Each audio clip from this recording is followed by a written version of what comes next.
नमस्कार, मैं बीना कुमारी। आज चर्चा करेंगे भारतीय राजनीति का सबसे पुराना पार्टी कांग्रेस की अग्रों से होते हुए पिछड़ों तक की सफर।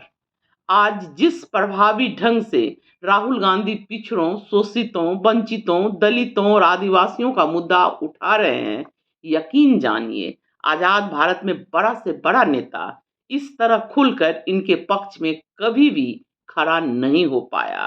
राहुल गांधी जिस तरह से जातिगत जनगणना की वकालत कर रहे हैं, उससे ऐसा प्रतीत होने लगता है कि ज्योतिबा फूले, पेरियार, लोहिया, कर्पूरी, जयप्रकाश नारायण की राजनीति को अब कांग्रेस ही आगे बढ़ाएगी। कई बार ऐसा लगने लगता है कि लालू मुलायम की जगह सामाजिक न्याय के रथ को अब राहुल आगे ले जाएंगे। आखिर यह चमत्कार कैसे हो पाया? आज राहुल के इसी राजनीतिक संक्रमण को समझने का प्रयास करते हैं। यह सबको मालूम है कि जो लोग आज भाजपा के वोटर हैं, वही कल तक कांग्रेस के वोटर थे। आज जो लोग नेहरू को गाली दे रहे हैं, राहुल की जाति पूछ रहे हैं, वे सभी लोग 1990 से पहले तक कांग्रेस के उग्र समर्थक हुआ करते थे।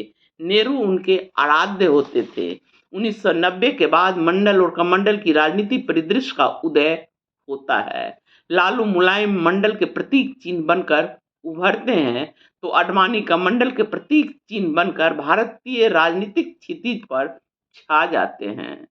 पिछड़ों को 27% आरक्षण दिया जाता है। भाजपा इसके विरोध स्वरूप विश्वनाथ प्रताप सिंह की सरकार को गिरा देती है। भाजपा का आरक्षण के प्रति यही विरोध सबसे पहले अगरों का ध्यान खींचता है।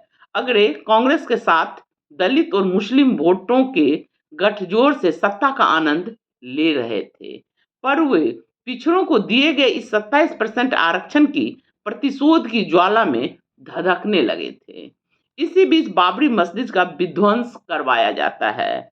अडवाणी हिंदू हृदय सम्राट बन चुके थे। यही वह समय था जब पिछड़ों को दिए गए आरक्षण के विरोध में अग्रे कांग्रेस का दामन छोड़कर भाजपा के हिंदुत्व की रथ पर सवार हो जाते हैं। बाबरी विध्वंस के बाद मुसलमान भी कांग्रेस से अलग राह पकड़ लेते हैं।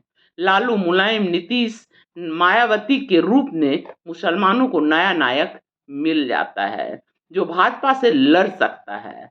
बाद में नीतीश और मायावती भाजपा से गठबंधन कर लेते हैं। मुसलमान ठगा सा महसूस करने लगता है, लेकिन अब और ज्यादा मजबूती से लालू और मुलायम के साथ खड़ा हो जाता है।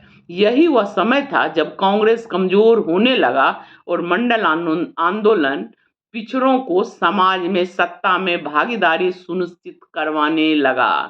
कांग्रेस के समय पिछड़ों को वही लोग अपमानित कर रहे थे जो आज हिंदू के नाम पर उनको गोलबंद करने का प्रयास कर रहे हैं। जो पिछड़ा कोर्ट कचहरी, थाना, पुलिस हर जगह जाने से घबराता था, वहां उनकी बातें सुनी जाने लगी। जहां उनको अपमानित किया जाता था, अब वहां की व्यवस्था के नायक थे पिछड़े। पिछड़ों की आवाज को सुना ही नहीं जाने लगा, बल्कि पिछड़ा देश और राज्यों की राजनीति की दिशा तय करने लगे। आरएसएस मोदी, अमित शाह और नीतीश को अगर नेता मानने के लिए मजबूर हुआ, तो यह पिछड़ों की ताकत और उनके आंदोलन की ही पहचान है। याद कीजिए, नीतीश भले ही भाजपा के साथ सरकार चला रहे हों, पर पिछले 34 साल से बिहार में कोई अगरा मुख्यमंत्री नहीं बन पाया है। तो यह मंडल आंदोलन की ही देन है। आज मोदी जी जो प्रधानमंत्री हैं, वो भी इसी आंदोलन की देन है। यूपी में भी 1990 से 1917 तक 2017 तक 1990 से 2017 तक अगर राजनाथ सिंह के 1.5 साल के कार्यकाल को छोड़ दें, तो पिछड़ा दलित ही मुख्यमंत्री रहा है।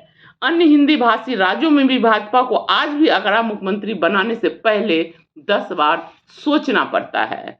मोदी को भी पूर्ण बहुमत पिछड़ों के वोट से ही मिल पाया, नहीं तो अगड़े तो 1990 से ही भाजपा के साथ थे, पर उनके दम पर भाजपा को कभी पूर्ण बहुमत नहीं मिला। पिछड़े के वोट से सरकार बनाने वाले मोदी ने अगरों को ईडब्ल्यूएस आरक्षण देकर यह साबित कर दिया कि आरएसएस केवल और केवल अग्रों की हितैषी है। भाजपा से धोखा खा चुका पिछड़ा वर्ग राहुल को एक नायक के रूप में देख रहा है। वह उससे अभी एक झिझक है, पर उसमें अभी एक झिझक है जिसके कारण पिछड़ा खुलकर बड़ी तादाद में कांग्रेस का साथ खड़ा नहीं हो पा रहा है। विचारणीय यह है कि यह पिछड़ा की ही ताकत है, उनका वह आंदोलन जिसमें कांग्रेस को मजबूर कर दिया सामाजिक न्याय के रथ में चढ़ने के लिए।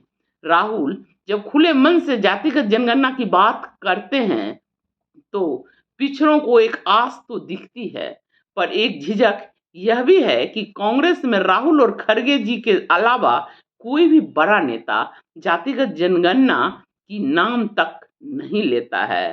कांग्रेस उत्तर भारत में किसी एससी एसटी ओबीसी नेताओं को प्रमोट नहीं कर रही है, जबकि दक्षिण भारत में एससी एसटी ओबीसी के लोग ही कांग्रेस की दशा और दिशा तय कर रहे हैं, जिसके कारण वहां कांग्रेस की स्थिति अच्छी है। दक्षिण भारत की तरह कांग्रेस उत्तर भारत में एससी एसटी ओबीसी के नए चेहरों को आगे लाए ताकि उनके पीछे पिछड़ों वंचित लामबंद हो सके। राहुल जो भरे मन से कह रहे हैं कि उनको करके दिखाना होगा, पहले पार्टी के अंदर पिछड़ों और वंचितों को प्रतिनिधित्व देना होगा। राहुल गांधी को टिकट वितरण में प्राथमिकता देनी होगी, तभी लोग राहुल पर विश्वास कर पाएंगे कि सरकार बनने के बाद जातिगत जनगणना होगी, आरक्षण की सीमा 50% को पार कर दिया जाएगा। राहुल सामाजिक न्याय के नए पुरोधा के रूप में उभर सकते हैं, नए मंडल मसीहा बन सकते हैं। पिछड़ों एवं वंचितों के लिए यह गौरवशाली क्षण है कि देश की राजनीति उन्हीं के इर्द गिर्द घूम रही है। राष्ट्रीय पार्टी उनका मुद्दा उठा रही है। अगर राहुल आज पिछड़ों की बात कर रहे हैं तो यह पिछड़ों को मिल रही एक नई पहचान है जो वो अपनी एकता से बनाए रख सकते हैं। नमस्कार, धन्यवाद।